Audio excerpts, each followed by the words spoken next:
गांव की जिठानी। शांति अपने दो बेटों अर्नव और आरुष के साथ शांति से जीवन बिता रही थी। लेकिन शांति के पति सोहन से उसकी कभी कभार थोड़ी अनबन हो जाती थी। एक दिन शांति रोज की तरह सुबह का खाना बना रही थी, तभी दरवाजे की घंटी बजी।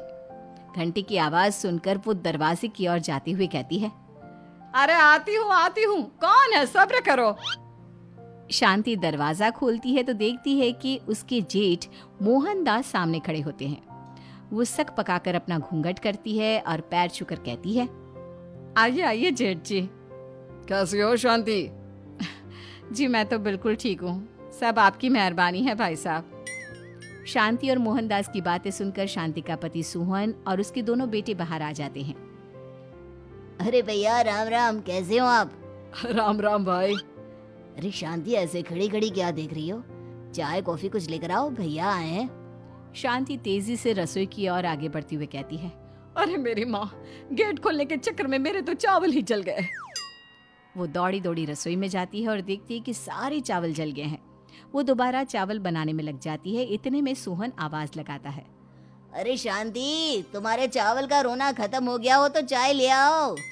जी लाती हूँ अभी। शांति जल्दी जल्दी चाय बनाती है और मोहनदास को चाय देती है।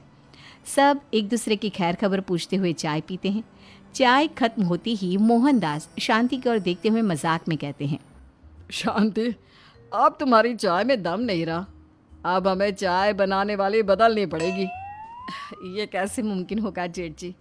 घर और बाहर का सारा काम मुझे ही करना पड़ता है और कभी कभी जल्दी जल्दी के चक्कर में काम बिगड़ जाते हैं, जैसे आज चावल जल गए।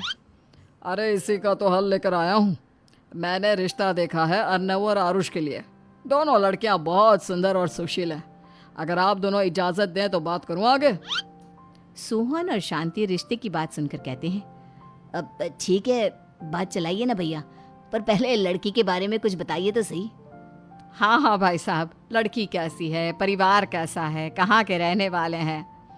देखो, परिवार तो बहुत अच्छा है, पर वे दोनों लोग बहुत गरीब हैं। दहेज में कुछ मिलेगा नहीं। अरे हमें दहेज में कुछ चाहिए भी नहीं, बस लड़की संस्कारी होनी चाहिए। एक लड़की तो पढ़ी लिखी है और शहर की रहने वाली है, पर दूसरी अपनी गरीबी की वजह से पढ़ न सकी और गांव में रहती है। लेकिन दोनों है बहुत खूबसूरत।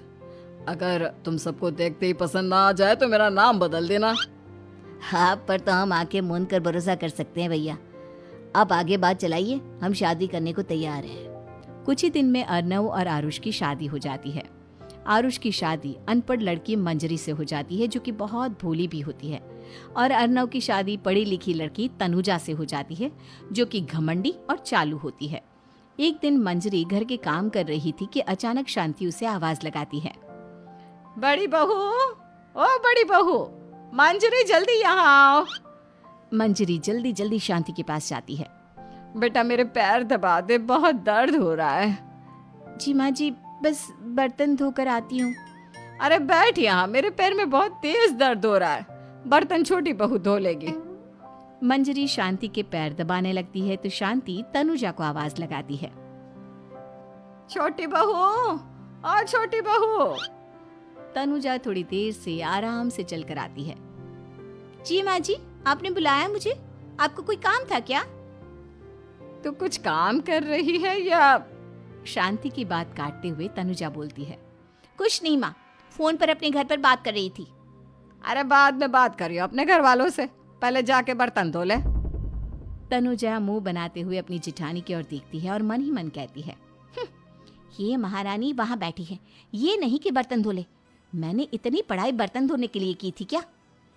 तनुजा दांत पीसकर वहां से चली जाती है। अगले दिन सब दफ्तर चले जाते हैं, तभी डाकिया चिट्ठी लाता है। शांति चिट्ठी लेकर मंजरी से कहती है, बड़ी बहू, जरा छोटी बहू को बुलाना, एक चिट्ठी आई है। मेरी तो आंखें कमजोर है तो मुझसे पढ़ा नहीं जाएगा। मंजरी तनुजा के पास जाकर कहती है, तनुजा, तुम्हें माँ जी बुला रही हैं। मुझ पर हुक्म मत चलाओ, काम बताओ काम। अरे मैंने तुम पर कहाँ हुक्म चलाया, और हुक्म चला भी दूंगी तो क्या हुआ? तुम तो मेरी छोटी बहन की तरह हो ना। तुम जैसी अनपढ़, जाहिल और गांव की गवार मेरी बहन नहीं हो सकती। बेचारी मंजरी तनुजा की बात सुनकर अपना सा मुंह लेकर रह गई।